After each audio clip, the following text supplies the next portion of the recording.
Morning students, आज मैं आपको क्लास 4 सब्जेक्ट साइंस लेसन 6 और लेसन है आपका रक्त परिचय एवं रक्त समूह। रक्त जो हम अपनी रोज़ की भाषा में या जैसे हम भाषा में जनरल भाषा में क्या बोलते हैं उसको खून। अगर कहीं पर चोट लग जाती है या कट जाता है तो हमारे वहाँ पर क्या निकलता है, लाल रंग का तरल पदार्थ निकलता है। तो लाल रंग का जो तरल पदार्थ निकलता है उसमें हमारा प्लाज्मा और क्या होती है, रुधिर कणिकाएँ होती है। प्लाज्मा एक पीले रंग का तरल पदार्थ होता है जो रुधिर का 50 से 60% होता है और 90 से 92% जल होता है और 8 से 10% कार्बनिक और अकार्बनिक पदार्थ होते हैं। इसके बाद आती हैं रुधिर कणिकाएँ। तो रुधिर कणिकाएँ हमारे कितनी प्रकार की होती हैं? रुधिर कणिकाएँ होती हैं 3 प्रकार की। पहली होती है लाल रुधिर कणिकाएँ,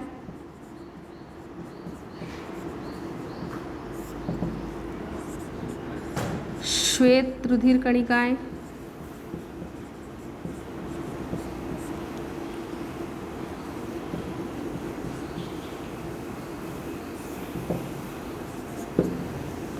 प्लेटिलेट्स, रुधिर प्लेटिलेट्स।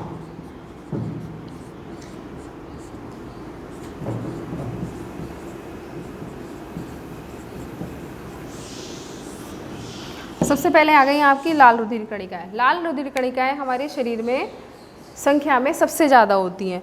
लाल रुधिर कणिकाओं में क्या होता है, प्रोटीन युक्त पदार्थ होते हैं। तो प्रोटीन युक्त पदार्थ होते हैं और इसको क्या कहते हैं, हीमोग्लोबिन कहते हैं।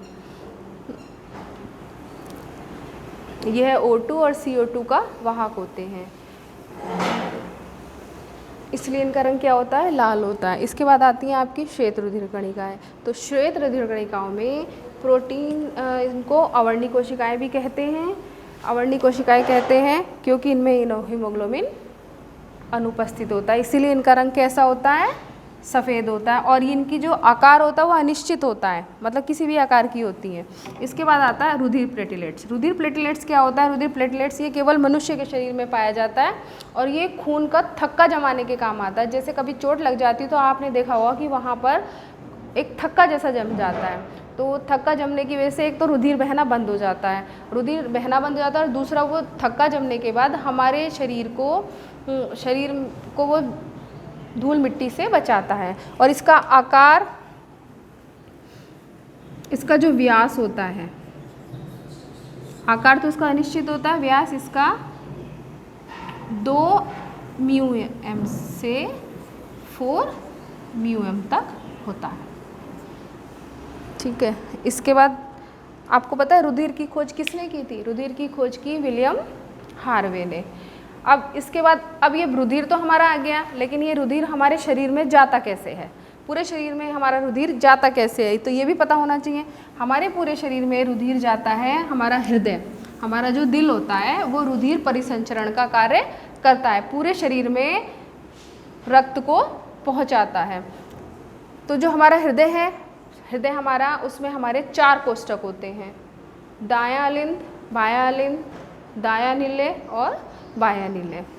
और जो हमारी हृदय की पेशियां हैं वो संकुचित होती रहती हैं, ऐसे सिकुड़ती रहती हैं, खुलती रहती हैं और उसके द्वारा ही जो ब्लड है वो हमारे प्रेशर के साथ पूरे शरीर में चला जाता है। जो हमारा दिल है और उसी संकुचन के कारण जो है वो धड़कता है और 1 मिनट में जो मनुष्य का हृदय है वो कितनी बार धड़कता है, 70 से 72 बार धड़कता है,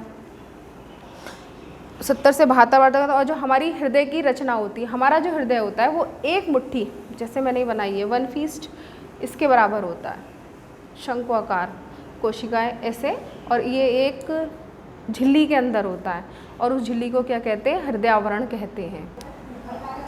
मनुष्य का हृदय मैंने आपको बताया कि 1 मिनट में 70 से 72 बार धड़कता है। और जब कोई हम एक्सरसाइज वगैरह या कोई ऐसा काम करते हैं तो जिसकी वजह से हमारी जो हार्ट बीट होती है वो बढ़ जाती है, वो 150 तक पहुंच जाती है। और जो ये हार्ट होता है ये आपको पता है फेफड़ों, दोनों फेफड़ों के बीच में बाईं तरफ होता है और इस पे जो हमारा हृदय होता है उसके ऊपर एक झिल्ली ढकी हुई होती है, उस झिल्ली को कहते हैं हृदय आवरण।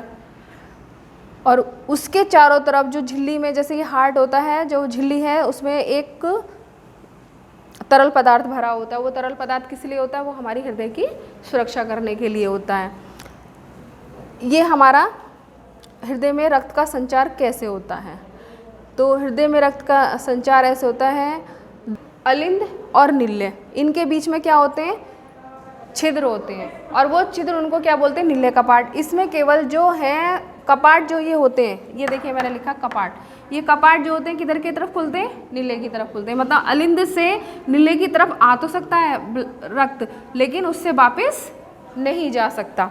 तो जितने भी हमारे ये शरीर की दायां बायां ये सब लाया, सब पूरे शरीर से अशुद्ध रक्त को इकट्ठा करके लेकर के आते हैं। और जो हमारी पल्मोनरी शिराएं होती हैं वो क्या करती हैं?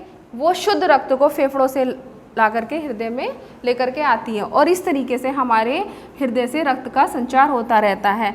ये देखिए कपाट है, ये बायां निल्य, दाहिना अलिंद और बायां अलिंद, ये महाधमनी। तो इस तरीके से हमारे रक्त का संचार होता रहता है। हाँ बेटा, हमारे शरीर में जो शिराएं होती हैं वो ब्लड को पूरे शरीर में लेकर के जाती हैं, पूरे शरीर में उसका संचार कर देती हैं। और जो धमनी होती हैं वो हमारे शरीर से अशुद्ध रक्त को लेकर के आती हैं और शुद्ध करने के लिए। ठीक है, इस तरह से हमारे हृदय से रक्त का संचार होता रहता है और पूरे शरीर में हमारे रक्त पहुँचता रहता है। इसके बाद हमारे आते हैं, जो आपने देखा होगा कि ब्लड की ज़रूरत पड़ती है, और जब खून की ज़रूरत पड़ती है तो खून की ज़रूरत पड़ने के लिए हम ब्लड बैंक हॉस्पिटल में जाते हैं, और हॉस्पिटल में हम ब्लड बैंक जाते हैं, और ब्लड बैंक में जाते हैं तो हमसे हमारा क्या पूछते हैं? ब्लड ग्रुप पूछते हैं। तो हमारे जो रुधिर वर्ग होते हैं वो कितने प्रकार के होते हैं? 4 प्रकार के होते हैं। कितने प्रकार के होते हैं? 4 प्रकार के होते हैं। और ब्लड ग्रुप मतलब रुधिर वर्ग की खोज किसने की थी? कार्ल लैंडस्टीनर ने। किसने की थी? Karl Landsteiner. ये दोनों चीज़ें याद रखने वाली, रुधिर की खोज विलियम हार्वे ने और रुधिर वर्ग की खोज कार्ल लैंडस्टीनर ने। और हमारे जो ब्लड ग्रुप होते हैं, रक्त समूह,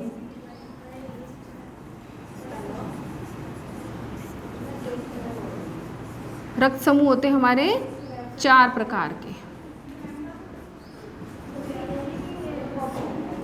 4 प्रकार कौन कौन से होते हैं?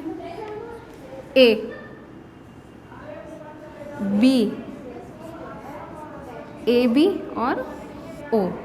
तो जो हमारे लाल रुधिर कणिकाओं में प्रोटीन्स पाई जाती हैं उनको हम बोलते हैं एंटीजेंस, और जो प्लाज्मा में प्रोटीन्स पाई जाती हैं उनको बोलते हैं एंटीबॉडीज़। तो ये जो हमारे ग्रुप हो गया, ये तो ब्लड ग्रुप, इसमें एंटीजेंस और एंटीबॉडीज़।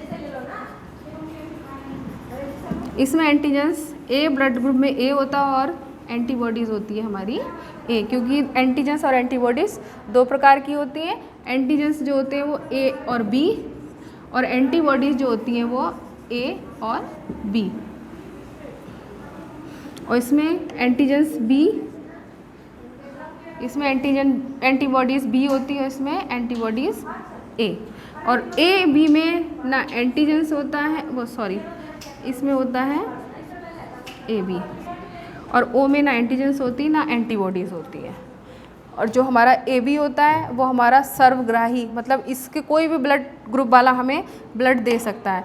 और ओ जो होता है, ओ ब्लड ग्रुप होता है सर्वदाता। सर्वदाता मतलब कि ये जितने भी ये ब्लड ग्रुप है, ए है, बी है, ए बी है, ये तीनों ब्लड ग्रुप वालों को ब्लड दे सकता है। अभी मैंने आपको बताया जैसे हमारा ए ब्लड ग्रुप होता है तो उसमें हमारे एंटीजन और एंटीबॉडीज़ दोनों होती हैं, एंटीजन ए और एंटीबॉडीज़ बी। और बी ब्लड ग्रुप में हमारे एंटीजन बी और एंटीबॉडी ए।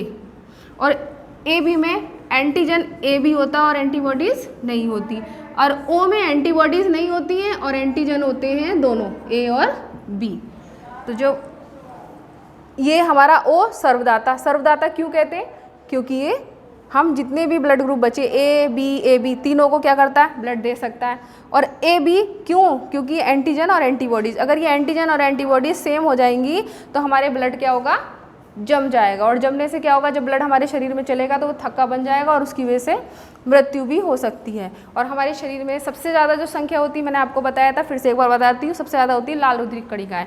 लाल रुधिर कणिकाएँ में 99% कितनी होती है हमारे शरीर में, 99% होती है।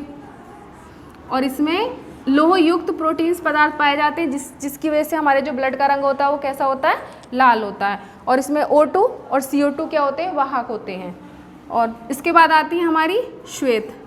श्वेत के बारे में मैंने आपको बताया, इनका निश्चित आकार नहीं होता है, और ये अवर्णीय कोशिकाएं भी कहलाती हैं, अवर्णीय कोशिकाएं भी कहलाती हैं।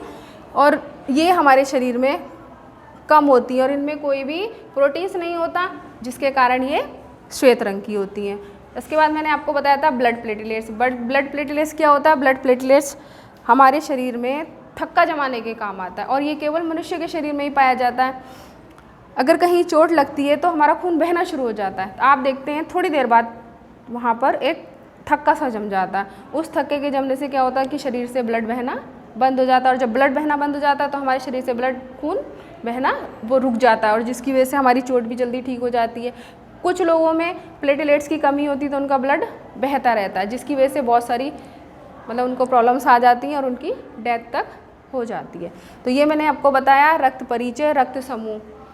4 प्रकार के होते हैं आपके रक्त समूह। रक्त परिचय मैंने आपको बता दिया, उसका आविष्कार हमारा जो रक्त बताया था, किसने बताया उसको, विलियम हार्वे ने। और रक्त समूह के बारे में किसने बताया, कार्ल लैंडस्टीनर ने।